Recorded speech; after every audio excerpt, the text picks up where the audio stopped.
ఈరోజు ఐటీడీఏ పరిధిలో జీడి పిక్క ఈరోజు గిరిజనుల బతుకు పక్క అని చెప్పేసి ప్రచారం చేశారు.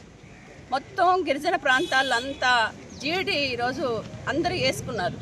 కానీ జీడి గురించి ప్రచారం తప్పనిచ్చి ఆచరణలో ఆ గిరిజనులకి జీడికి మద్దతు ధర ఇద్దామని చెప్పే చిత్తశుద్ధి ఈరోజు పాలకులకు లోపించింది. అధికారులు కూడా దీన్ని వెంటనే పరిష్కారం చేయాలి. వెంటనే జీడికి కేజీకి 200 రూపాయలు ధర ఇవ్వాలి అని చెప్పేసి మేము డిమాండ్ చేస్తూ ఉన్నాం. నిన్న గుమ్మలక్ష్మీపురం, కిరుపాం ప్రాంతాల్లో జీడి తోటల్ని పరిశీలన చేశాం. కానీ ఈ సంవత్సరం ప్రధానంగా వర్షాలు పూత టైంలో వర్షాలు వచ్చి ఈరోజు జీడి పంట మొత్తం చాలా వరకు పోయింది. ఈరోజు పావు పంట కూడా వచ్చే పరిస్థితి లేదు. ఈ పావు పంట కూడా దళారులు మయమైపోతూ ఉన్నారు.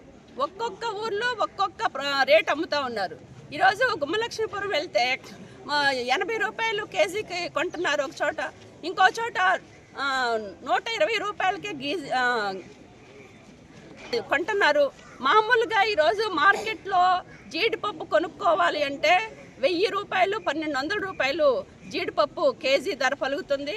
ఒకవేళ ప్రాసెస్ చేసినప్పటికీ 5 కేజీలు కనుక జీడిపిక్క ప్రాసెస్ చేస్తే కేజీ పప్పు రావడానికి అవకాశం ఉంటుంది. అంటే 200 రూపాయలు ఇచ్చినా కూడా ఈరోజు దళారులకు లాభం వచ్చే పరిస్థితి ఉంది.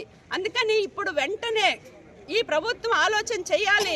ఐటీడీఏ పరిధిలో ఎక్కడైతే జీడి పంట పండుతూ ఉందో అది కురుపాం కానీ, సీతంపేట కానీ, లేకపోతే సాలూరు కానీ ఈ ప్రాంతాల్లో ప్రాసెసింగ్ యూనిట్లు అక్కడ ఏర్పాటు చేయాలి అని చెప్పేసి మేము ప్రధానంగా డిమాండ్ చేస్తూ ఉన్నాం.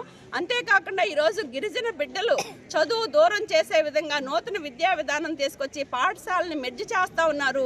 దీన్ని వెంటనే ఆపాలి అని చెప్పేసి కోరుతున్నాం. ఈరోజు వైద్యం చాలా అరుదుగా ఈరోజు గిరిజనులకు దక్కుతూ ఉంది.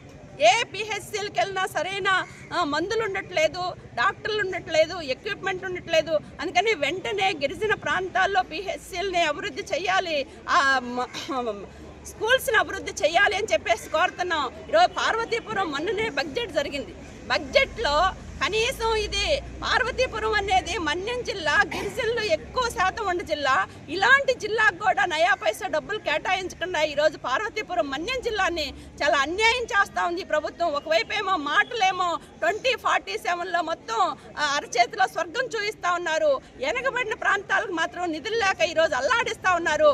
ప్రభుత్వం వెంటనే గిరిజన ప్రాంతాల్లో అదనపు నిధులు కేటాయించి ఆడ మౌలిక సదుపాయాలు కేటాయించాలి, గిరిజనులకు మద్దతు ధర ఇవ్వాలి అని చెప్పేసి మేము డిమాండ్ చేస్తా ఉన్నాం. లేకపోతే మా పోరాటాన్ని మరింత ఉధృతం చేస్తామని చెప్పేసి కూడా ఈ సందర్భంగా ఈ ప్రభుత్వాన్ని హెచ్చరిక చేస్తా ఉన్నాం. సిపిఎం పార్టీ రాష్ట్ర